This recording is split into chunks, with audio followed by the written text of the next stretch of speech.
Hello everyone, ಮತ್ತೊಮ್ಮೆ ಕ್ರಿಯಾನ್ ಸ್ಟಾರೋಗೆ ಸ್ವಾಗತ. ಇವತ್ತಿನ ರೀಡಿಂಗ್ನಲ್ಲಿ ನೀವು ಇಷ್ಟಪಡ್ತಾ ಇರುವ ವ್ಯಕ್ತಿಯ ಮನಸ್ಸಿನ ಇಂದಿನ ಭಾವನೆಗಳು ಏನಿರಬಹುದು ಕೇಳೋಣ. ಇದೊಂದು ಕರೆಂಟ್ ಫೀಲಿಂಗ್ ಸೆಕ್ಷನ್ ಆಗಿರುತ್ತೆ, ಹಾಗೆ ಕಲೆಕ್ಟಿವ್ ಎನರ್ಜಿನಲ್ಲಿರುತ್ತೆ. ಯಾರ್ಯಾರು ನನಗೆ ಸಬ್ಸ್ಕ್ರೈಬ್ ಮಾಡಿದ್ದೀರಾ, ಕಮೆಂಟ್ಸ್ ಮಾಡ್ತಾ ಇದ್ದೀರಾ, ಎಲ್ರಿಗೂ ತುಂಬ ಧನ್ಯವಾದಗಳು. ಇದೊಂದು ಜನರಲ್ ರೀಡಿಂಗ್ ಆಗಿರುತ್ತೆ. ಹಾಗಿರೋದ್ರಿಂದ ನಿಮ್ಮ ಲೈಫಲ್ಲಿ ಹೆಚ್ಚಿನ ಕ್ಲಾರಿಟಿ ಬೇಕಿದ್ರೆ ನೀವು ಪರ್ಸ್ನಲ್ ರೀಡಿಂಗ್ ತಗೋಬಹುದು. ಹಾಗೆ ನನ್ನ ಹಳೆಯ ವಿಡಿಯೋಗಳನ್ನ ಸಹ ನೋಡ್ಬೋದು. ಇದು ಟೈಮ್ಲೆಸ್ ಆಗಿರೋದ್ರಿಂದ ನೀವು ಯಾವಾಗ ನೋಡಿದ್ರೂ ಅನ್ವಯಿಸುತ್ತೆ. ಈಗ current feelings of the person you like, contract ಬರ್ತದೆ, ಮತ್ತೊಂದು ಆ್ಯಕ್ಷನ್, ಇಲ್ಲೊಂದು ಇನ್ಡಿಸಿಷನ್, ಬಾಟಮ್ನಲ್ಲೇನಿದೆ ಏಂಜಲ್ ಆಫ್ ಲವ್. ನಿಮ್ಮ ಮೇಲೆ ಪ್ರೀತಿ ಇದೆ, ಇಲ್ಲಿಬ್ರಿಗೂ ಒಳ್ಳೆ ಅಂಡರ್ಸ್ಟ್ಯಾಂಡಿಂಗ್ ಇದೆ ಅಂತ ಅನ್ನಿಸ್ತಾ ಇದೆ. ಅಂಡರ್ಸ್ಟ್ಯಾಂಡಿಂಗ್ ಇದ್ರೂ ಏನೋ ಬ್ಲಾಕೇಜಸ್ ಇದೆ, ಏನೋ ತಪ್ಪು ಡಿಸಿಷನ್ ತೊಗೊಂಡಿದ್ದೀನಿ ಹಾಗನ್ನಿಸ್ತಾ ಇದೆ ಅವ್ರಿಗೆ. ಇಲ್ಲಿ ಇನ್ನೇನಿದೆ ನೋಡೋಣ. ಇಲ್ಲಿಬ್ಬರು ಏನೋ ಒಪ್ಪಂದ ಮಾಡ್ಕೊಂಡಿದ್ದೀರಾ ಅನ್ನೋದು ಬರ್ತಾ ಇದೆ. ಅಂಡರ್ಸ್ಟ್ಯಾಂಡಿಂಗ್ ಇದೆ ಅಂತ ಹೇಳಿದೆ, ಆದರೆ ಇಲ್ಲಿ ಏನೂ ಆ್ಯಕ್ಷನ್ಸ್ ಇಲ್ಲ ಅನ್ನೋದು ಬರ್ತಾ ಇದೆ. ತಪ್ಪು ಡಿಸಿಷನ್ ತೊಗೊಂಡಿದ್ದೀನಿ ಅಂತ ಅನ್ನಿಸ್ತಾ ಇದೆ ಅವ್ರಿಗೆ. ಹಿಂದೆ ನಿಮಗೆ ಪ್ರಾಮಿಸ್ ಮಾಡಿದ್ದಾರೆ ಅಂತ ಅನಿಸುತ್ತೆ. ಆ ಟೈಮಲ್ಲಿ ಅವ್ರಿಗೆ ಕಾನ್ಫಿಡೆನ್ಸ್ ಇತ್ತು, ಆದರೆ ಈಗ ನಾನು ಏನೋ ತಪ್ಪು ಮಾಡಿದ್ದೀನಿ ಅಂತ ಅನ್ನಿಸ್ತಾ ಇದೆ. ಕನ್ಫ್ಯೂಷನ್ಸ್ ಇದೆ, ಯಾವ ಕಡೆ ಹೋಗಬೇಕು ಅನ್ನೋದು ಗೊತ್ತಾಗ್ತಾ ಇಲ್ಲ. ಒಂದೊಂದ್ಸರಿ ಸಂತೋಷ ಹೆಚ್ಚಾದಾಗ ಕಾನ್ಫಿಡೆನ್ಸ್ ಬರುತ್ತೆ, ಹೌದು. ಆ ಟೈಮಲ್ಲಿ ನಿಮಗೆ ಅವರು ಪ್ರಾಮಿಸ್ ಮಾಡಿದ್ದಾರೆ ಅಂತ ಅನ್ನಿಸ್ತಾ ಇದೆ. ಈಗಲೂ ಅವರೇನೂ ಚೇಂಜ್ ಆಗಿಲ್ಲ, ನಿಮ್ಮ ಮೇಲೆ ಪ್ರೀತಿ ಇದೆ. ಇದು ಹೀಗೆ ಮುಂದುವರಿಯುತ್ತೆ ಸ್ವಲ್ಪ ಕಾಲ. ಯಾವುದೇ ಅಪ್ಸ್ ಆ್ಯಂಡ್ ಡೌನ್ಸ್ ಇಲ್ಲ, ಸಂತೋಷ ಇರುತ್ತೆ ಸರಿ, ಆದರೆ ಮುಂದೆ ಏನು ಅನ್ನೋ ಪ್ರಶ್ನೆ ಕಂಟಿನ್ಯೂ ಆಗುತ್ತೆ ಅನ್ನೋದಿದೆ ಇಲ್ಲಿ. ಇದಕ್ಕೆ ಟ್ಯಾರೋ ಕಾರ್ಡ್ಸಿಂದ ಏನು ಬರುತ್ತೆ ನೋಡೋಣ.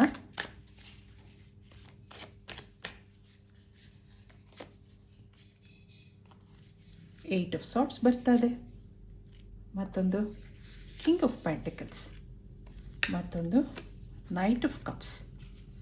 ಇಲ್ಲಿ ವೀಲ್ ಆಫ್ ಫಾರ್ಚೂನ್ ಬರ್ತಾ ಇದೆ, ಹಾಗೆ ಸಿಕ್ಸ್ ಆಫ್ ವ್ಯಾಂಡ್ಸ್ ಇದೆ. ಇದು ಅವರ ಎನರ್ಜಿ ಆಗಿರುತ್ತೆ. ಹಾಗೆ ಇಲ್ಲಿ ಫೈವ್ ಆಫ್ ಕಪ್ಸ್ ಎನರ್ಜಿ ಬರ್ತಾ ಇದೆ.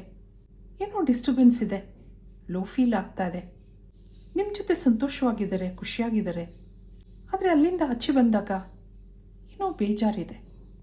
ಅಥವಾ ನಿಮ್ಮೆದುರಿಗೆ ಸಂತೋಷವಾಗಿರೋ ನಾಟಕ ಇರಬಹುದು. ಮನಸ್ಸಲ್ಲಿ ನಿಮಗೆ ಹೇಳಿದ ಮಾತುಗಳು ನೆನಪಾಗ್ತಾ ಇರುತ್ತೆ, ಅವೆಲ್ಲ ನೆನಪಿಸ್ಕೊಂಡು ಬೇಜಾರಿದೆ. ಹಗಲು ರಾತ್ರಿ ಇದ್ರ ಬಗ್ಗೆ ಯೋಚನೆ ಮಾಡೋದಿದೆ ಅವರು. ಒಂದು ಟೈಮಲ್ಲಿ ನಿಮಗೆ ಪ್ರಪೋಸ್ ಮಾಡಿದ್ರು ಸರಿ, ಇವರಲ್ಲಿ ಫೈನಾನ್ಷಿಯಲಿ ಇಂಡಿಪೆಂಡೆಂಟ್ ಆಗಿದ್ದಾರೆ, ಒಳ್ಳೆ ಜಾಬ್ ಇದೆ, ಅಥವಾ ಏನೋ ಒಳ್ಳೆ ಬಿಸ್ನೆಸ್ ಇದೆ ಅನ್ನಿಸ್ತಾ ಇದೆ.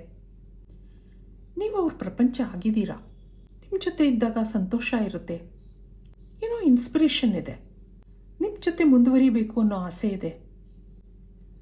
ಆದರೆ ಯಾವುದೇ ನಿರ್ಧಾರ ತಗೊಳ್ಳೋಕ್ಕೆ ಕಷ್ಟ ಆಗ್ತಾ ಇದೆ. ಅದು ಯಾಕೆ ಅಂತ ನೋಡೋಣ. ಯೂನಿವರ್ಸಿಂದ ಏನು ಕಾರ್ಡ್ಸ್ ಬರುತ್ತೆ, ಅಲ್ಲಿಂದ ಏನು ಮೆಸೇಜ್ ಬರುತ್ತೆ ನಿಮಗೆ. ಇಲ್ಲಿ ಫ್ಲವರಿಂಗ್, ಇದು ಮುಂದೆ ಹೀಗೆ ಮುಂದುವರಿಯುತ್ತೆ, ಆದರೆ ಏನೋ ಥರ್ಡ್ ಪರ್ಸನ್ ಇಶ್ಯೂಸ್ ಇದೆ. ಬಾಟಮ್ನಲ್ಲಿ ಕರೇಜ್, ಇದೊಂದು ಸೀರಿಯಸ್ ರಿಲೇಷನ್ಶಿಪ್ ಆಗಿರುತ್ತೆ. ಇಲ್ಲಿ ಬ್ಲಾಕೇಜಸ್ ಇದ್ರೂ ಅವ್ರಿಗೆ ನಿಮ್ಮಿಂದ ದೂರ ಆಗಬೇಕು ಅನ್ನೋ ಆಸೆ ಇಲ್ಲ, ಅದು ನಿಮಗೂ ಗೊತ್ತಿದೆ. ಇಲ್ಲಿ ಹಿಂದೆ ಒಂದು ಕಾಲದಲ್ಲಿ ಪ್ಲೇಫುಲ್ನೆಸ್ ಇತ್ತು, ಹೌದು, ಅಂಥ ಸೀರಿಯಸ್ನೆಸ್ ಇರಲಿಲ್ಲ. ಈಗ ಅವ್ರ ಡ್ರೀಮ್ ಪರ್ಸನ್ ನೀವು ಆಗಿದ್ದೀರಾ.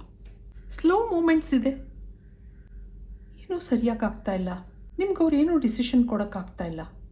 ಆಗಾಗ ಮನಸ್ಸಲ್ಲಿ ನೆಗೆಟಿವ್ ಥಾಟ್ಸ್ ಬರ್ತಾ ಇರುತ್ತೆ, ಆದರೆ ಅದನ್ನು ತೋರಿಸ್ಕೊಳ್ಳುವಂಥ ವ್ಯಕ್ತಿ ಅಲ್ಲ ಇವರು ಅನ್ನೋದಿದೆ. ಒಂದ್ಸರಿ ಮಾತು ಕೊಟ್ಟಿದ್ದಾರೆ ಸರಿ, ಆದರೆ ಅದರಿಂದ ಹಿಂದೆ ಸರಿಯುವಂಥವ್ರಲ್ಲ. ಸ್ವಲ್ಪ ನಿಧಾನ ಆದ್ರೂ ಕಾನ್ಫಿಡೆಂಟ್ ಆಗಿದ್ದಾರೆ. ಒಂದೊಂದ್ಸರಿ ನಾವೇನೋ ಅಂದ್ಕೊಂಡಿರ್ತೀವಿ, ಆದರೆ ಇನ್ನೇನೋ ಆಗುತ್ತೆ. ಹಾಗೆ ಈ ವ್ಯಕ್ತಿಗೆ ಅನ್ನಿಸ್ತಾ ಇದೆ. ಎಲ್ಲದಕ್ಕೂ ಅದರದ್ದೇ ಆದ ಸಮಯ ಇರುತ್ತೆ, ಆ ಒಂದು ಸರಿಯಾದ ಸಮಯಕ್ಕೋಸ್ಕರ ಕಾಯ್ತಾ ಇದ್ದಾರೆ ಇಲ್ಲಿ ಅನ್ನೋದಿದೆ. ತಪ್ಪು ಡಿಸಿಷನ್ ತೊಗೊಂಡಿದ್ದೀನಿ ಹಾಗೂ ಅನ್ನಿಸ್ತಾ ಇದೆ, ಯಾವ ಕಡೆ ಹೋಗಬೇಕು ಅಂತ ಗೊತ್ತಾಗ್ತಾ ಇಲ್ಲ. ಇದಕ್ಕೆ ನಿಮ್ಮ ಎನರ್ಜಿ ಏನಿದೆ ನೋಡೋಣ. ನೀವೇನು ಯೋಚನೆ ಮಾಡ್ತಾ ಇದ್ದೀರಾ?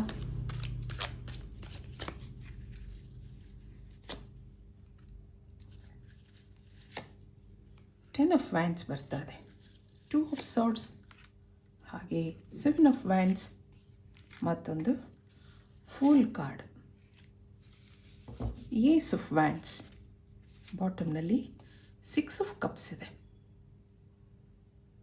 ಇಲ್ಲಿ ಇಬ್ರಿಗೂ ಸೇಮ್ ಫೀಲಿಂಗ್ಸ್ ಇದೆ. ಇಮೋಷ್ನಲ್ ಆಗಿ ನೀವೂ ಡಿಸ್ಟರ್ಬ್ ಆಗಿದ್ದೀರಾ. ಅವರೇನೋ ಹೇಳ್ಕೊಳ್ತಿದ್ರು ನಿಮಗೆಲ್ಲ ಅರ್ಥ ಆಗುತ್ತೆ. ಆದ್ರೂ ಅವ್ರಿಗೆ ನೀವು ಯಾವುದಕ್ಕೂ ಒತ್ತಾಯ ಮಾಡಿಲ್ಲ. ಯಾಕೆಂದರೆ ಈ ಕನೆಕ್ಷನಲ್ಲಿ ನಿಮಗೆ ತುಂಬ ನಂಬಿಕೆ ಇದೆ. ಇಲ್ಲಿ ಮುಂದೆ ಇನ್ನೇನಿದೆ ನೋಡೋಣ. ನಿಮಗೂ ಇಲ್ಲಿ ಸ್ವಲ್ಪ ಕನ್ಫ್ಯೂಷನ್ಸ್ ಇದೆ. ಮುಂದೆ ಇದು ನಡೆಯುತ್ತೋ ಇಲ್ವೋ ಹಾಗೆಲ್ಲ ಅನಿಸುತ್ತೆ ನಿಮಗೆ. ಆದರೆ ನಿಮ್ಮ ಮನಸ್ಸಲ್ಲಿ ಏನಿದೆ, ಯಾವ ಕನ್ಫ್ಯೂಷನ್ ಇದೆ, ಅದನ್ನೇನು ಅವ್ರ ಹತ್ರ ಹೇಳ್ಕೊಂಡಿಲ್ಲ ಅನ್ನೋದಿದೆ. ಅವರಲ್ಲಿ ಲೋ ಫೀಲ್ ಆಗ್ತಾ ಇರೋದು ನಿಮಗೂ ಗೊತ್ತಿದೆ. ಹೆಚ್ಚು ಸೈಲೆಂಟ್ ಆಗಿರ್ತಾರೆ, ಏನೂ ಮಾತಾಡಲ್ಲ. ಆಗಾಗ ನೀವು ಅವ್ರನ್ನ ಇಂಪ್ರೆಸ್ ಮಾಡೋಕ್ಕೆ ಪ್ರಯತ್ನ ಮಾಡ್ತೀರಾ, ಕಾನ್ಫಿಡೆನ್ಸ್ ಕೊಡ್ತೀರಾ. ಆದರೆ ಒಳಗೆ ನಿಮಗಿಲ್ಲಿ ಅನ್ಸರ್ಟೆನಿಟಿ ಇದೆ. ಆದ್ರೂ ನಿಮ್ಮನ್ನು ನೀವು ಸಮಾಧಾನ ಮಾಡ್ಕೊಳ್ಳೋದಿದೆ. ಯಾವುದಕ್ಕೂ ದೇವ್ರ ದಾರಿ ತೋರಿಸ್ತಾನೆ. ಹಾಗೆ ಸ್ಪಿರಿಚುವಲ್ ಆಗಿರೋದು ಉಂಟು. ಎಷ್ಟೋ ಸಾರಿ ನಿಮ್ಮನ್ನು ನೀವು ನಿಮ್ಮ ಕೆಲಸ ಕಾರ್ಯಗಳಲ್ಲಿ ತೊಡಗಿಸ್ಕೋತೀರಾ, ಆದಷ್ಟು ಬ್ಯುಸಿಯಾಗಿರೋಕ್ಕೆ ಪ್ರಯತ್ನ ಮಾಡ್ತೀರಾ. ನಿಮ್ಮ ಅದೃಷ್ಟದ ಮೇಲೆ ನಿಮಗೆ ತುಂಬ ಭರವಸೆ ಇದೆ ಅಂತ ಅನ್ಕೋತೀನಿ. ಇದಕ್ಕೆ ಏಂಜಲ್ಸಿಂದ ಏನು ಬರುತ್ತೆ ಕೇಳೋಣ. ಮುಂದೆ ಏನಾಗುತ್ತೆ? ಅಪ್ರಿಸಿಯೇಷನ್, ಮತ್ತೊಂದು ದಿ ಟೆಂಪಲ್ ಪಾತ್, ಹಾಗೆ ಹೀಲರ್ ಆಫ್ ದಿ ಏಜಸ್, ಇಲ್ಲೊಂದು ಕೇರಿಂಗ್ ಕನೆಕ್ಷನ್, ಮತ್ತೊಂದು ದಿ ಥಿಂಕಿಂಗ್ ಮ್ಯಾನ್ ಬರ್ತಾ ಇದೆ. ಬಾಟಮ್ನಲ್ಲಿ ಏನಿದೆ? ವಿಕ್ಟ್ರಿ ಬರ್ತಾ ಇದೆ ನೋಡಿ. ಮುಂದೆ ಈ ಕನೆಕ್ಷನ್ನಲ್ಲಿ ಸಕ್ಸಸ್ ಇದೆ, ವಿಕ್ಟ್ರಿ ಇದೆ. ಇದಕ್ಕೆ ಇನ್ನೇನು ಗೈಡೆನ್ಸ್ ಇದೆ ನಿಮಗೆ ನೋಡೋಣ. ಈ ಕನೆಕ್ಷನಲ್ಲಿ ಪಾಸಿಟಿವಿಟಿ ಬರಬೇಕಾದ್ರೆ ನೀವು ಕೆಲವು ಪ್ರೇಯರ್ಸ್ ಮಾಡ್ಕೋಬೇಕಾಗತ್ತೆ, ದೇವಸ್ಥಾನಗಳಿಗೆ ಹೋಗಬೇಕಾಗತ್ತೆ. ಗ್ರ್ಯಾಜುಯಲ್ ಆಗಿ ಇದೆಲ್ಲ ಹೀಲ್ ಆಗ್ತಾ ಬರುತ್ತೆ. ಯಾವುದೇ ಬ್ಲಾಕೇಜಸ್ ಇರಲಿ ಸುಧಾರಿಸುತ್ತೆ ಅನ್ನೋದಿದೆ. ಅವರಲ್ಲಿ ಓವರ್ ಥಿಂಕಿಂಗ್ ಇದೆ. ಸರಿ, ನಿಮ್ಮ ಬಗ್ಗೆ ಯೋಚನೆ ಮಾಡ್ತಾ ಇದ್ದಾರೆ. ಪ್ರಾಮಿಸ್ ಮಾಡಿ ತಪ್ಪು ಮಾಡಿದ್ದೀನಾ ಹಾಗನ್ನಿಸುತ್ತೆ ಅವ್ರಿಗೆ ಒಂದೊಂದು ಸಾರಿ. ನಿಮ್ಮ ಮೇಲೆ ಕೇರಿಂಗ್ ಭಾವನೆ ಇದೆ, ಇಬ್ಬರಲ್ಲೂ ಅಂಡರ್ಸ್ಟ್ಯಾಂಡಿಂಗ್ ಇದೆ. ಹಾಗೆ ನಿಮ್ಮನ್ನು ಅವರು ತುಂಬ ಇಷ್ಟಪಟ್ಟಿದ್ದಾರೆ ಅನ್ನೋದು ಇದೆ. ಏನೇ ಆಗಲಿ ಎಲ್ಲದಕ್ಕೂ ಅದರದ್ದೇ ಆದ ಸಮಯ ಇರುತ್ತೆ. ಮಿರಾಕಲ್ಸ್ ಒಂದೆರಡು ದಿನದಲ್ಲಿ ಆಗಲ್ಲ ಅಲ್ವಾ? ಆದ್ದರಿಂದ ನಿಮಗೆ ಕಾನ್ಫಿಡೆನ್ಸ್ ಇರಲಿ. ಇದು ಇವತ್ತಿನ ರೀಡಿಂಗ್ ಆಗಿರುತ್ತೆ. ಮತ್ತೆ ಇಂಥದೇ ರೀಡಿಂಗ್ ಕೇಳಬೇಕು ಅನಿಸಿದ್ರೆ ನನ್ನ ವೀಡಿಯೋಸ್ನ ಲೈಕ್ ಮಾಡಿ, ಶೇರ್ ಮಾಡಿ, ಸಬ್ಸ್ಕ್ರೈಬ್ ಮಾಡಿ. Thank you for watching. Be happy always.